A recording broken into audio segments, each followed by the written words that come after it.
नमस्कार, मैं हूं हर्ष शर्मा और आप देख रहे हैं अमर उजाला द बोनस।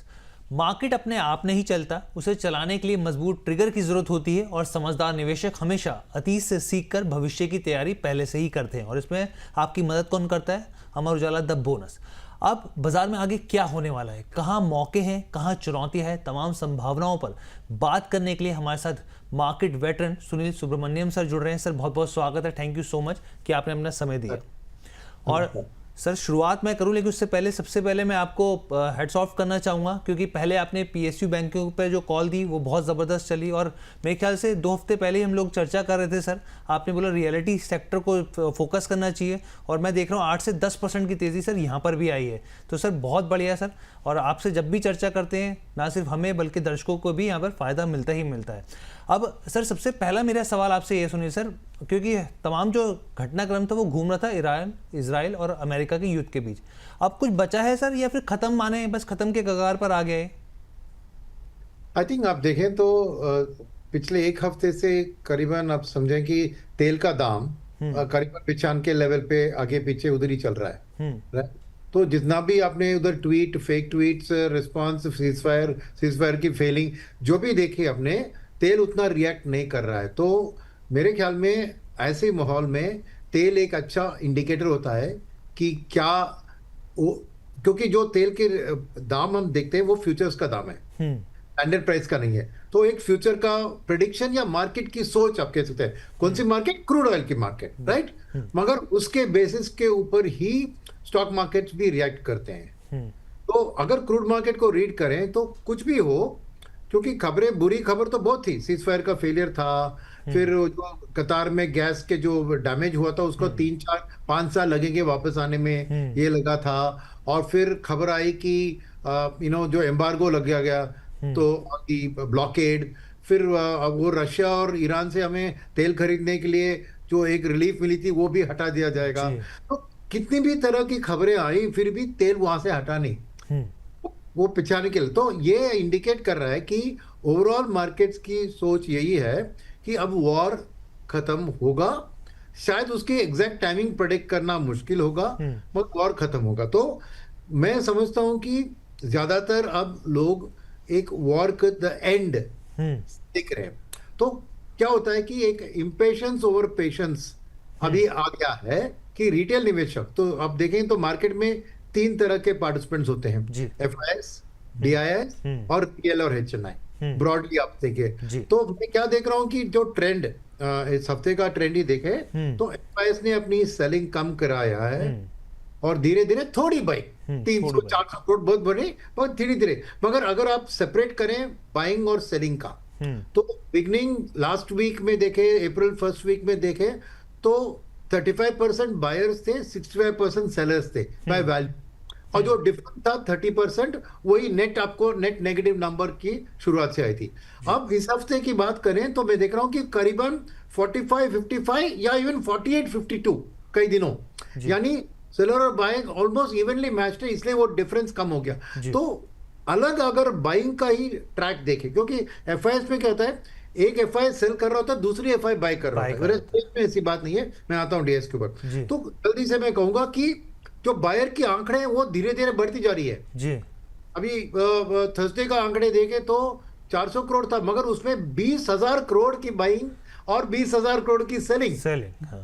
तो ये 10,000 12,000 था। तो बाइंग की इंक्रीज हो रही है मगर सेलिंग भी इंक्रीज हो रहा है, मगर एक बैलेंस पे चल रहा है। यानी FIS के मन में भी जो इंडियन मार्केट में करेक्शन हुआ है वो ठीक ठाक हो गया है, यानी फ्यूचर की बैड न्यूज को करीबन डिस्काउंट कर लिया। अब अनलेस कोई और बैड न्यूज आए वो ज्यादा, तो वो उनकी थिंकिंग है।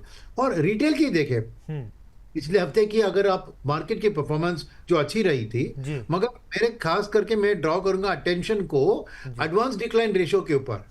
हर दिन देखे तो 1800 से 2000 स्टॉक्स ऊपर जा रहे हैं और अराउंड 1000 स्टॉक्स से नीचे गिर रहे हैं। तो ऐसी स्थिति में लग रहा है कि ब्रॉड बेस रिटेल का बाइंग हो रहा है जी। और इसके पर थर्ड जो प्लेयर है DIS, वहां पे ऑपोजिट व्यू देख रहे हैं हम, यानी उनकी एक्चुअली बाइंग कम हो रही है धीरे धीरे, और थर्सडे को एक्चुअली नेगेटिव हो गया, 3000 से ज्यादा करोड़ उन्होंने नेट सेलर्स बन गए, राइट। तो ये कंप्लीटली डिफरेंट अप्रोच से क्या दिख रहा है आपको कि डीआईएस अपना पैसा अभी इकट्ठा कर रहे हैं अर्निंग सीजन की इंतजार में, ताकि वो सही स्टॉक्स और सेक्टर्स को खरीदने के लिए हाथ में कैश रखें। इसलिए थोड़ा सेक्टर रोटेशन डीआईएस में क्या होता है, ये सेम बाइंग सेलिंग का आंकड़े वैसा ही होता है कि almost equal buyers and equal sellers, but यहाँ पे सेक्टर रोटेशन होता है। दो कुछ बेच रहा है वो प्रॉफिट बुक कर रहा है और कुछ और सेक्टर को खरीद रहा है या फिर कैश में रख रहा है। तो मार्केट की हालत में मैं समझता हूं अब डीआई की पैसा वापस आना बाकी है जी। आने वाले, अब जैसे ही अर्निंग्स कहां पे आएगा ये कहना, अर्निंग्स के लिए इंतजार करना पड़ेगा। मगर रिटेल तो बिलीव कर रहा है कि मार्केट ओवर करेक्ट हो गया, एफआई बिलीव कर रहे हैं कि वर्स्ट इज बिहाइंड अस, और डीआईएस अब के लिए खरीदारी नहीं कर रहे हैं, फिर भी मार्केट बढ़ चुकी है। तो जब वापस आएंगे तो डेफिनेटली मार्केट के लिए एक अपवर्ड सा डायरेक्शन दिख रहा है। सॉरी एक लंबा आंसर मैंने दिया। नहीं सर बिल्कुल भी नहीं, आपने बहुत अच्छे से विस्तृत, और जो अगले सवाल थे ना सर उनके जवाब भी आपने दे दिए कि भाई एफआईज क्या आपको लग रहा है कि हल्के हल्के पॉजिटिव नोट पर भारतीय बाजारों को देख रहे हो। दूसरी चीज जो मैं देख रहा था लगातार ट्रेंड कि अप्रैल की शुरुआत से डीआई लगातार बिकवाली जो है खरीदारी उनकी कम होती चली जा रही है और बिकवाली बढ़ती चली जा रही है। उसका भी जवाब आपने सर बहुत अच्छे से दे दिया, हमारे दर्शकों को मुझे लगता है क्लैरिटी आ गई। सर मैं क्रूड पे बस 2 मिनट का आपका आंसर चाहूंगा, क्योंकि आपने ये बात बहुत इंपॉर्टेंट कही कि आप ये देखिए कि अभी जो है $95-98 के आसपास जो ब्रेंट क्रूड है उसके आसपास है, लेकिन सर अगर डिलीवरी में देखें तो अभी भी 120 के आसपास बना हुआ है, 116-120 के आसपास बना हुआ है, और भारत के हिसाब से देखें तो सर 95-98 भी ज़्यादा ही है सर। तो मैं आपसे समझ रहा हूँ कि क्या स्थितियाँ इसकी आप मान के चल रहे हैं कि अभी कुछ समय तक ये ऐसे ही रहेगा, और इसमें क्या हमारी अर्थव्यवस्था पे और दबाव आता हुआ दिख सकता है यहाँ पे? क्योंकि सर आईएमएफ की भी एक रिपोर्ट आई है जो वर्ल्ड इकोनॉमिक आउटलुक के तौर पे ही देखते हैं, और नॉमिनल जीडीपी के मामले में भारत जो है वो 5वें पायदान से भी खिसक गया है, नीचे आ गया। तो मैं आपसे समझना चाह रहा हूँ कितना इम्पैक्ट देख रहे हैं अगर इसको देखा जाए और रुपये को भी इसको जोड़ा जाए तो? सर देखिए इसमें खास चीज ये है कि आपको एक एक्सपेक्टेशन है कि वॉर कब खत्म होगी। अगर 1 महीने के अंदर खत्म हो जाए तो ज्यादा मैं कोई मुश्किलात नहीं देख रहा हूं मार्केट के हिसाब से, क्योंकि जो आप नेगेटिव्स बता रहे हैं हजारों इकोनॉमिस्ट और एनालिस्ट इसको एनालाइज कर चुके हैं कि हर सेक्टर पे क्या इंपैक्ट होगा, जीडीपी पे क्या होगा, और वो गणित आ गया है दाम में ऑलरेडी। ठीक है, राइट। अब इससे अगर वॉर 1 महीने से ज्यादा टिक के रहा और तेल भी यहां पर रहा या बढ़ गई, तो फिर एक revision, downward revision in terms of GDP growth rate, upward revision of inflation, ये सब आएंगी। पर मेरे ख्याल में 1 महीना तक अगर वॉर खत्म हो जाता है तो मेरा मानना है कि दाम में ऑलरेडी है ये सब जो रिविजन ऑफ रेटिंग्स और रिविजन ऑफ इन्फ्लेशन और रिविजन ऑफ जीडीपी सब ऑलरेडी प्राइस में है। ठीक है, ठीक है। अच्छा सर, अब अगर हम लोग मार्केट्स की बात करें, क्योंकि ट्रिगर जो है यहाँ पर अब असली ट्रिगर जो है वो है मैक्रो के हिसाब से हमारे Q4 के नतीजे से, आप कितनी मजबूती के तौर पर देख रहे हैं? क्योंकि अभी तक जो आए हैं बहुत कम नंबर आए हैं अभी तो, हालांकि बड़े बड़े दिग्गजों के भी नंबर आने बाकी हैं, लेकिन आप कैसे नतीजों को देख रहे हैं? क्या हम लोग मान के चल सकते हैं कि डबल डिजिट का नंबर कहीं ना कहीं आ सकता है, उसके आसपास पहुंच सकता है यहाँ पर? देखिए मेरे ख्याल में ना अर्निंग्स का 4 भाग होता है जी। एक होता है कि QOQ कैसा हुआ पिछले क्वार्टर, इसके क्वार्टर क्या अपवर्ड ट्रेंड थी या डाउनवर्ड ट्रेंड। सेकंड होता है कि YOY last quarter versus YOY this quarter, क्योंकि वहां पे base effect of previous year आ जाता है। ठीक, वो एक गणित होता है। तीसरा गणित होता है against consensus estimate of market. तो अब क्या हुआ कि 1 महीने से ज्यादा वॉर चल चुका है, तो 1 महीने का इंपैक्ट तो जरूर अर्निंग्स पे दिखेगा। तो हर एनालिस्ट ने ऑलरेडी डाउनग्रेड किया है कंपनी के अर्निंग्स को, समझ रहे हैं आप, राइट? क्योंकि इंपैक्ट को फैक्टर कर दिया, तो उस कंसेंसस के हिसाब से अर्निंग्स कैसी आती है। और चौथी फैक्टर जो अर्निंग्स में होती है वो होती है गाइडेंस, कि आने वाले क्वार्टर्स और साल के लिए क्या, क्योंकि ये इंपॉर्टेंट क्वार्टर है, क्योंकि FY 26-27 के EPS growth of mid cap index, small cap index, large cap index सबका गणित अभी होगा आफ्टर द अर्निंग सीजन। तो ये 4 भाग में देखें तो मुझे लगता है कि QO2 डेफिनेटली, QOQ गिरेगा, राइट? YOY भी गिरेगा, तो डबल डिजिट होगा, ये होगा मुझे पता नहीं, मगर कंसेंसस के हिसाब से ठीक रहेगा, बिकॉज ऑलरेडी मार्केट ने फैक्टर कर लिया कि इस सेक्टर में इस कंपनी का इतना कॉस्ट क्रूड के कारण आता है, तो उस पर दबाव आएगा और उसका सेल्स का नंबर भी कैसे है। तो मेरे ख्याल में मोर और लेस अर्निंग्स मार्केट की एक्सपेक्टेशंस के करीब होगा। क्या वो डबल डिजिट होगा, ये एक्चुअली मुझे मायने नहीं रखता है, बिकॉज मार्केट में वॉर का इंपैक्ट है, ये सबको पता है। ठीक है, तो क्या हो गया कि डबल डिजिट नहीं आए, अगर मार्केट 7% एक्सपेक्ट कर रही है और 8 आ जाए तो मार्केट खुश हो जाएगी ना। जी बिल्कुल सर। और फिर होगा गाइडेंस, जहां पे ही फुली क्वेश्चन मार्क है कि हर कंपनी क्या कह रही है कि इस वॉर का इंपैक्ट का कंटिन्यूएशन कैसे दिख रही है, कैसे मैनेज कर रही है, क्या मार्जिन को सैक्रिफाइस करके सेल्स बढ़ाने की कोशिश करेगी, या फिर नहीं मैं मार्जिन को प्रोटेक्ट करूंगा, सेल्स भाड़ में जाए, मुझे अर्निंग्स की इंपॉर्टेंस, ये हर कंपनी कहेगी। तो मेरे ख्याल में ये बहुत दिलचस्प अर्निंग सीजन होगा। तो यहाँ बैठ के कहना कि quarter on quarter double digit हुआ नहीं होगा, उसका मार्केट के लिए कुछ मायना नहीं रखता है। ठीक है। अच्छा सर, एक चीज़ और, क्योंकि इन्वेस्टर्स जो हैं वो, आपने बिल्कुल ये बात सही कही कि ऑलरेडी मार्केट जो है प्राइस इन कर चुका है। अब इन्वेस्टर के दिमाग में ये भी सवाल है, बहुत सारे हमारे पास आते रहते हैं सर कमेंट, कि भाई अगर नंबर थोड़े बहुत भी ठीक ठाक आ जाते हैं और गाइडेंस भी हल्की फुल्की ठीक आ जाती है, तो क्या एक बाइंग अपॉर्चुनिटी रहेगी, या फिर हमें क्वार्टर 1 FY27 के हिसाब से भी इंतजार करना चाहिए, क्योंकि उसका रिपरकशन भी वहां पर देखने को मिलेंगे? देखिए, आप कह रहे हैं कि रिटेल्स आपसे सवाल पूछ रहे हैं, मगर उनके एक्शंस ये नहीं कह रहे हैं। जी। उनके एक्शंस कह रहे हैं कि उनको फील हो गया कि ये करेक्शन हो चुकी है, अब बढ़त भी है, अब खरीदारी का वक्त आ गया है। तो सवाल पूछ रहे हैं आपसे, मगर एक्शन ले रहे हैं कि खरीदारी शुरू कर दिया है। अच्छा। तो मेरे ख्याल में वो खरीदारी जारी रखेंगे, बिकॉज उनको यही का इंतजार था कि वॉर का मुझे अंत दिखना चाहिए। और मेरे हिसाब से वॉर का द अंत मैं क्यों कह रहा था, पहले आंसर नहीं किया मैंने, क्योंकि ये वॉर अमेरिका के ऊपर भारी पड़ रही है, बोथ पॉलिटिकली और इकोनॉमिकली। पॉलिटिकली बिकॉज उनके पेट्रोल के दाम करीबन 35% बढ़ गए हैं, उनके डीजल के दाम भी कुछ 20-25% बढ़ गए हैं, और इन्फ्लेशन बढ़ रहा है, जिससे लोग नाराज है। ट्रंप की अप्रूवल रेटिंग्स भी गिर रही है, और सामने मिड टर्म इलेक्शंस भी है इस साल के अंदर। तो एक पॉलिटिकल प्रेशर है ट्रंप के ऊपर। सेकेंड चीज है कि इकोनॉमिकली भी, क्योंकि उन्होंने बहुत महंगी इस मिसाइल्स का इस्तेमाल किया है एक 35,000 वाले ड्रोन को मारने के लिए। तो बहुत फाइनेंशियली भी उनको $200 बिलियन उन्होंने कांग्रेस से पूछा है पैसा इस वॉर को फाइनेंस करने के लिए। तो मेरे ख्याल में ये अभी अमेरिका इस वॉर में ज्यादा टिकने की सोच में नहीं है।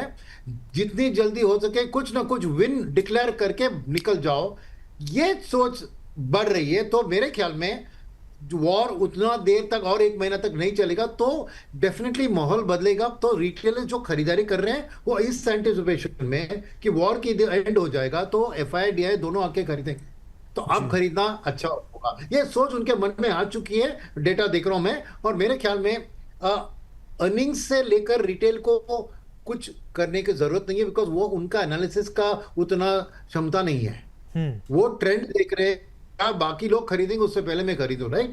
तो मेरे ख्याल में रिटेल जो कर रहे हैं वो करते रहे, क्योंकि उनका जो टेक्निकल एनालिसिस या फंडामेंटल एनालिसिस जो फंड हाउसेस करते हैं या FIs करते हैं वो उनके पास नहीं है। तो एक अर्निंग्स को देखकर खरीदना विल बी टू लेट। तो एक डाइवर्सिफाइड तरीके से उनको मार्केट में रहना चाहिए, और ऑलरेडी वही कर रहे हैं। मैं देख रहा हूं कि होल हफ्ते में वही हो रहा है। ठीक है सर, लेकिन सर एक चीज़ और मैं आपसे समझना चाह रहा हूँ, क्योंकि जिस तरीके से हमने देखा है FY26 में NSE ने करीब 35 लाख जो है यहाँ पर एक्टिव इन्वेस्टर को खोया है, और ऐसे में बहुत सारे जो इन्वेस्टर्स हैं वो इंतज़ार भी कर रहे थे। और पिछले कुछ समय में हमने देखा, चाहे मिड कैप हो या स्मॉल कैप हो, एक ब्रॉडर सेंस में तेज़ी है। आपने स्टार्टिंग में भी जिक्र किया कि भाई आप देखिए एडवांस और डिक्लाइन रेशो। तो सर यहाँ पर जो एक अपॉर्चुनिटी बनती हुई दिख रही है, आपका क्या मानना है कि क्या आगे उतरकर यहाँ पर खरीदारी करनी चाहिए यहाँ पे? और स्मॉल कैप और मिड कैप की बात की जाए, आगे के हिसाब से रुझान कैसे दिख रहे हैं आपको? तो मैं कहूंगा कि एक आपने कहा कि 35 लाख इन्वेस्टर कम हो चुके हैं। वो 35 लाख इन्वेस्टर नहीं है भैया, वो 35 लाख ट्रेडर है जी। जो ट्रेडिंग मेंटालिटी से जो आते हैं ना, का ही एक्शन कम हुआ है, क्योंकि एक जो डर का माहौल वॉर के कारण होता है, और इसके कारण उनके जो ट्रेडिंग में उनको ऑलवेज नेगेटिव होता है, तो इसलिए वो निकल गए। रियल इन्वेस्टर्स नहीं निकले, क्योंकि म्यूचुअल फंड के आंकड़े देखे, SIP का बुक एक्चुअली 32,000 करोड़ बढ़ गया है, बढ़ गया है। इनफ्लोस भी पिछले महीने 30, अभी 40,000। तो मैं रिटेल इन्वेस्टर्स एक्चुअली टिक के रह रहे हैं। ये ट्रेडिंग वाले जो है वो कम, और April 1 से आपको जो कॉस्ट भी थोड़ी बढ़ गई है ना, जो बजट में अनाउंस किया था ना, वो अपने जो चार्जेस है अपनी जो ट्रेडिंग का F&O का जो सिक्योरिटी टैक्स को बढ़ा दिया गया था ना जी। हाँ, तो उसके कारण थोड़ी बहुत रिटेल शायद वो थोड़ी सोच समझ के अभी करेंगे, तो इसलिए वो गिरावट है। तो रिटेल का कॉन्फिडेंस है जरूर, मैं मानता हूं, और उनको टिके रहना चाहिए। मिडिल स्मॉल कैप का अलोकेशन उनको रखना चाहिए, क्योंकि वहां पे ही अपॉर्चुनिटीज, क्योंकि गिरावट भी तेजी से आती है और बढ़त भी उसी तेजी से आएगी, बट डाइवर्सिफाइड रखे। ज्यादा चुनने की कोशिश मत करिए कि क्योंकि जिस स्टॉक ज्यादा गिरा है शायद वो ज्यादा बढ़त नहीं होगा, जो कम गिरा है शायद वो बढ़ सकता है। तो वो गेस वर्क में नहीं जाए, डाइवर्सिफाइड रखें, but small and mid cap का अलोकेशन थोड़ा ज्यादा रखें कंपेयर टू लार्ज कैप। ठीक है सर। अच्छा सर, इस हफ्ते अगर सबसे ज़्यादा कोई सेक्टर भागा तो वो तो पावर का सर। मैं इसको थोड़ा अलीलो के साथ ही पावर की डिमांड के असर पर साफ तौर पर असर पड़ता है सर इसका। मैं आपसे समझना चाह रहा हूँ क्योंकि इस दौरान हमने देखा कि बड़े तो एनर्जी स्टॉक भागे, लेकिन छोटे जो थे, जो काफ़ी लंबे समय से कंसोलिडेशन में थे, वहाँ तेज़ी देखने को मिली। आपका क्या मानना है सर इस पूरे पर्सपेक्टिव के हिसाब से यहाँ पर कि पावर एनर्जी सेक्टर में किस तरीके की आप मान रहे हैं कि ये तेज़ी जो है वो आगे भी जारी रह सकती है? हाँ जरूर, बिकॉज ये पावर का डिमांड वर्ल्ड वाइड आपको दिख रही तो एक राइजिंग ट्रेंड में है, बिकॉज एआई के लिए भी भयंकर पावर की जरूरत है। और वहाँ पर मैं देख रहा हूँ कि इंडिया में डेटा सेंटर्स का बहुत तेजी से बढ़ा हुआ, उनके लिए भी पावर की जरूरत है, पावर का रिक्वायरमेंट बहुत है। और गवर्नमेंट भी थोड़ी रिवाइज कर रही है, अभी कोल को भी बढ़ा रही है in terms of usage of coal in the power, alternative energy को भी एक धक्का दे रही है। तो ओवरऑल पावर एक लॉन्गर टर्म व्यू में अच्छी है डेफिनेटली, और ज़रूर मैं कहूँगा कि उसका सेक्टर का अलोकेशन अच्छा रखना चाहिए हर निवेशक को, बिकॉज एक लॉन्ग टर्म आउटलुक पॉजिटिव ही दिख रही है। भले ही शॉर्ट टर्म में कोई शॉर्टफॉल हो, बट एनर्जी प्राइसेस तो बढ़ेंगे because of that. So definitely positive outlook रखूंगा। खाली मैं रिफाइनिंग सेगमेंट से थोड़ी सावधान रहने की सलाह दूंगा, बिकॉज ये high oil prices refining margin के ऊपर कैसे इंपैक्ट करती है, गवर्नमेंट ये एक्साइज ड्यूटी का इंपैक्ट उनके ऊपर डाल रही है, ये थोड़ी उधर अनसर्टेनिटी है। उसके अलावा छोड़कर बाकी पावर सेक्टर में और एनर्जी सेक्टर में मेरी व्यू पॉजिटिव ही है। ठीक है, तो सर की तरफ से यहाँ पे एक और इम्पॉर्टेंट जानकारी निकल के आई कि भाई रिफाइनरी सेक्टर से अभी आपको जो इससे जुड़े स्टॉक्स हैं उससे फिलहाल के लिए यहाँ पे दूरी बना के रखनी चाहिए। ये एक महत्वपूर्ण जानकारी हमारे दर्शकों के लिए, निवेशकों के लिए। अब सर मैं जो दूसरे सेक्टर की बात कर रहा हूँ कि इस हफ्ते जो है दूसरा सेक्टर भी बहुत भागा, वो था बेसिकली यहाँ पर जो कैपिटल मार्केट से जुड़ा सेक्टर होता है। आप एक्सचेंज की बात कीजिए, ब्रोकरेज की बात कीजिए, एएमसी की बात कीजिए, नतीजों के भी, क्योंकि बहुत सारी कंपनियों के नतीजे भी आए। आप चाहे एंजल वन देख लीजिए, आईसीआईसीआई प्रूडेंशियल, प्रू, एएमसी देख लीजिए, या फिर आनंद राठी देख लीजिए, सबने बहुत शानदार जो है नतीजे पेश किए हैं यहाँ पे, और बाजार ने उसको रिवॉर्ड भी किया है। मैं आपसे समझना चाह रहा हूँ सर, आपका कन्विक्शन कहाँ ज़्यादा है अगर इनमें से अगर देखा जाए तो? मैं कहूँगा कि एएमसी पे ज़्यादा है, फिर स्टॉक मार्केट इंफ्रास्ट्रक्चर पे, फिर वेल्थ और डिस्ट्रीब्यूशन फर्म्स, उसके बाद ब्रोकिंग हाउसेस, और फिर लास्ट में इंश्योरेंस। लास्ट में इंश्योरेंस। ठीक है सर। इंश्योरेंस में थोड़ी दबाव दिख रही है, जो कि नंबर्स में दिख रहा था, थोड़ी दबाव दिख रही है, तो थोड़ा क्लैरिटी के लिए इंतजार करें। मगर एएमसी इसका तो बहुत बढ़िया है, बिकॉज ये नई सभी रेगुलेशंस का भी देखे तो उनके लिए वो बेनिफिट में ट्रांसलेट हो सकता है, बिकॉज ये जीएसटी का जो इम्पैक्ट सेबी ने इंट्रोड्यूस किया उससे बहुत छोटे मोटे ब्रोकर्स के ऊपर दबाव आएगा। तो उसके कारण, क्योंकि जीएसटी का बेनिफिट अभी सेपरेट कर दिया, तो एएमसीज को उसमें बेनिफिट आ सकता है कि उनकी मार्जिन इंप्रूव हो सके। और पेनिट्रेशन का स्टोरी तो बढ़ रहा है, जैसे नंबर्स, एसआईपी नंबर्स ये भी देख रहे हैं। तो एएमसी में टॉप ऑफ द चार्ट्स में रखूंगा, और बहुत बड़ी एएमसी का आईपीओ भी अभी आने वाला है कुछ महीनों में, तो इसलिए वहाँ पे रुझान अच्छी रहेगी। ठीक है सर। अच्छा सर, क्योंकि रियलिटी के ऊपर आपने कॉल दी थी यहाँ पर और बहुत शानदार चला सर, क्या अभी भी वहाँ पर निवेशकों को देखना चाहिए, यहाँ पर वहाँ पे अभी भी और तेजी की संभावना बन रही है क्या? बन रही है, मगर थोड़ी वॉलेटाइल रहेगी, क्योंकि देखिए क्या होता है कि ये रेट सेंसिटिव सेक्टर है। तो लॉन्ग टर्म आउटलुक में मैं बहुत पॉजिटिव हूँ, मगर अभी क्या है कि जब इन्फ्लेशन के आंकड़े आएंगे और अगले आरबीआई की पॉलिसी साइड जून में होगी ना, तो उस टाइम में अगर इन्फ्लेशन बढ़ रही है और आरबीआई अगर कोई नेगेटिव अप्रोच लेती है रेट सेंसिटिव पे, तो दबाव आ सकता है रेट सेंसिटिव सेक्टर में, और real estate front of the line में है, क्योंकि इस बार आरबीआई के पॉलिसी में उन्होंने बहुत अच्छी तरह से मैनेज कर दिया विदाउट ए नेगेटिव आउटलुक, राइट। और मगर जब एक्चुअल आंकड़े आते हैं इन्फ्लेशन के, राइट, क्योंकि डेफिनेटली उसका इंपैक्ट दिखेगा और इन्फ्लेशन जरूर बढ़ने वाली है, तो अगले आरबीआई पॉलिसी के सराउंडिंग में थोड़ी वॉलेटिलिटी रहेगी रियल एस्टेट सेक्टर में, तो उसमें थोड़ा शॉर्ट टर्म व्यू लेके जाइए मत। ठीक है सर, लॉन्ग टर्म व्यू लेके चले यहाँ पर। तो सर इसके अलावा और कौन सा सेक्टर है जहाँ पर आपको कन्विक्शन है कि हाँ यहाँ पर बेहतर स्थिति दिख सकती है? मुझे कंज्यूमर डिस्क्रिप्शन में, खास करके कंज्यूमर ड्यूरेबल्स में इस समर का माहौल है, तो नंबर्स, गर्मी भी बहुत है, तो एसीज, रेफ्रिजरेटर्स, उनके टॉप लाइन अच्छे आएंगे, तो जीएसटी कट का बेनिफिट भी उन्होंने पूरा अभी तक उठाया नहीं है, तो वो सेक्टर में मुझे रुझान अच्छी दिख रही है और गाइडेंस भी अच्छी आएगी इन कंपनियों के नंबर्स के बारे में और रिजल्ट्स भी सपोर्ट करेगी उसे। थोड़ा बहुत उनका कॉस्ट का प्रेशर भी होगा क्योंकि वो स्टील एल्यूमिनियम को भी इस्तेमाल करती हैं जिनके कॉस्ट बढ़ गए हैं। थोड़ा क्रूड, पेंटिंग में भी क्रूड भी है, तो थोड़ी कॉस्ट की प्रेशर रहेगी, बट फिर भी उनकी टॉप लाइन ग्रोथ अच्छी रहेगी समर में। तो मेरा इंतजार है कि कंज्यूमर ड्यूरेबल्स लीड कर सकते हैं इस क्वार्टर में इन terms of the earnings guidance specially. ठीक है, कंज्यूमर ड्यूरेबल जो है सर के यहाँ पे जो है पिक जो बेसिकली जानकारी जो है वो निकल के आई कि ये बेहतर विकल्प हो सकता है यहाँ पे। अब सर आईटी पैक को लेकर थोड़ा सा कन्फ्यूजन सर, क्लैरिटी दीजिए सर हमारे दर्शकों को, क्योंकि यहाँ पर अगर टीसीएस के नतीजों की बात करें सर, जो यहाँ पर डील विन रही वो हमने देखा करीब $12 बिलियन के आसपास है। गाइडेंस को देखें तो बहुत ज़्यादा कुछ देखने को मिला नहीं सर। यहाँ तक कि अगर हम लोग यहाँ पे एआई की बात करें तो एआई जो अगर आप वायर बेसिस पे देखें तो वो भी बेहतर है, 2.3 बिलियन के आसपास नंबर्स निकल के आए सर। लेकिन सर विप्रो के नतीजों की अगर हम लोग बात करें तो डॉलर आमदनी जो है वो बहुत ही स्लाइटली बढ़ी, ऑर्गेनिक ग्रोथ कमज़ोर रही है यहाँ पर, कांस्टेंट करेंसी हम लोग देख ही रहे हैं पिछले 3 साल से लगातार गिर रही है सर। और ऊपर से हम बायबैक की जो स्थिति देखी उसमें भी बहुत कुछ ज़्यादा प्रमोटर्स के पास ही ज़्यादा स्थितियाँ जो है वो देखने को मिल रही हैं। तो यानी कि सर किस तरीके के यहाँ पे जो स्थितियाँ बनती हुई दिख रही हैं, अब आईटी में जाएँ कि नहीं जाएँ, रुकें या फिर क्या करें सर, या निकलें? देखिए, आईटी में बहुत बड़ा बदलाव जो हुआ है कि वो एक ग्रोथ ओरिएंटेड सेक्टर थे एक वैल्यू सेक्टर बन गई है। जी। ठीक है, तो जब भी वैल्यू का एक स्पेस होता है उसका रिक्वायरमेंट आईटी से फुलफिल होगा। तो इंटरनेशनल एफआईएस की वापसी में भी आप देखेंगे कि जो लॉन्ग टर्म डिविडेंड डील के तौर पर आते हैं इनकम, वो आएंगे आईटी में, बिकॉज बिजनेस मॉडल की जो चेंज आई के कारण करना है वो ज़रूर उनके ऊपर भारी है।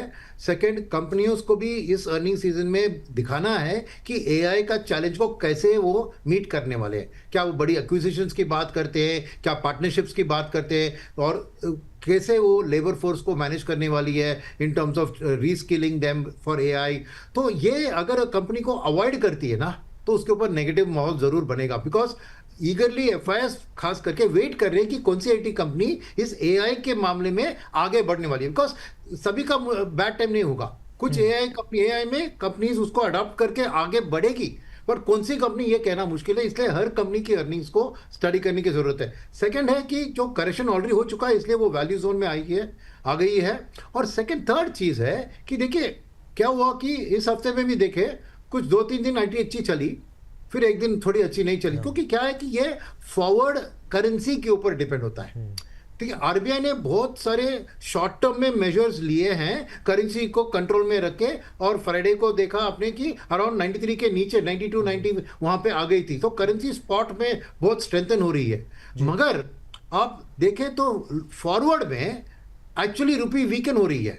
मोर देन 350 बेसिस पॉइंट्स का प्रीमियम है एक साल में, यानी रुपी एट 9650 एक साल के बाद देख रहे हैं। तो क्योंकि ये आरबीआई का एक आर्टिफिशियल मेजर्स, बैंक को जो उनका नेट ओपन पोजीशन को कंट्रोल किया, फिर एनडीए मार्केट से उनको हटाया, फिर अभी गोल्ड और सिल्वर इंपोर्ट में भी कुछ दबाव डाल रहे हैं। तो एक शॉर्ट टर्म में आरबीआई रुपी को स्टेबल, कंट्रोल, लेस वॉलेटाइल रखने की कोशिश कर रही है, पर वो कब तक टिकेगी? बिकॉज अल्टीमेटली ये ऑयल का प्रेशर हमारे ट्रेड डेफिसिट और करंट अकाउंट में दिखेगा, और रुपी एक वीकनिंग ट्रेंड में जाएगी। तो आईटी के लिए एक टेलविंड है वो।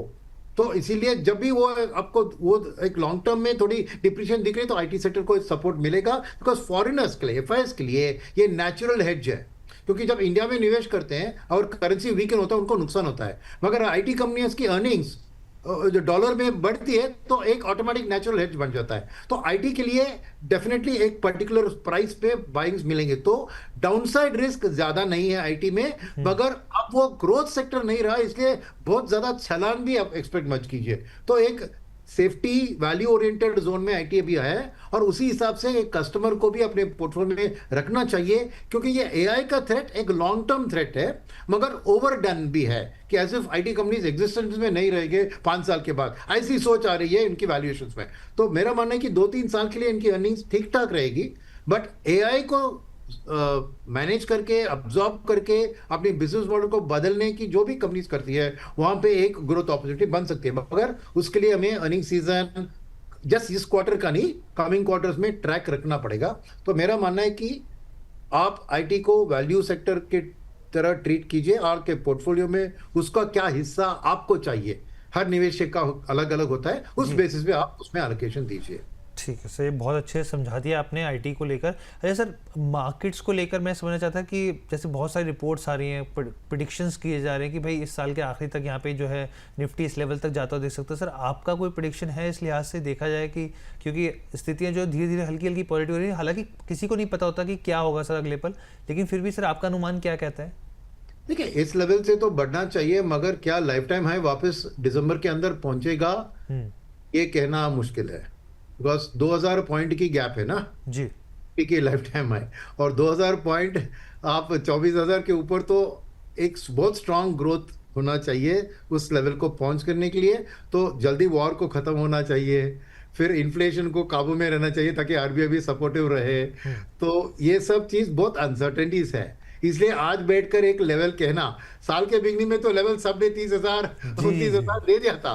बट अब के जो माहौल है वहां पर देखिए, साल के एंड तक प्रिडिक्ट करना, मगर अगर लाइफ टाइम में को पहुंचना है तो बहुत बड़ा चेंज की जरूरत है आउटलुक में, जी। कि वॉर को खत्म हो जाए, फिर इंडिया अमेरिका का एक अच्छा ट्रेड डील हो जाए और आरबीआई भी सपोर्ट करे। तो ये सब अगर कुल मिला के आ गए तो मार्केट उसके नजदीक पहुंच सकती है। तो अभी एक प्रिडिक्शन करना जी इज गोइंग टू बी बहुत बहुत रिस्की टेरिटरी, क्योंकि इतने अनसर्टेनिटीज है जी आने वाले दिनों में। मॉनसून का भी खबर अच्छा नहीं है, जी लॉन्ग टर्म एवरेज से कम है, उसका भी असर इन्फ्लेशन को दिखेगा। तो बहुत से चीज ऐसे मूविंग पार्ट्स जो है कहते हैं ना, जी बहुत सारे हैं। तो जी इसलिए अभी सावधान, better not to predict for the future. नहीं, बिल्कुल सर।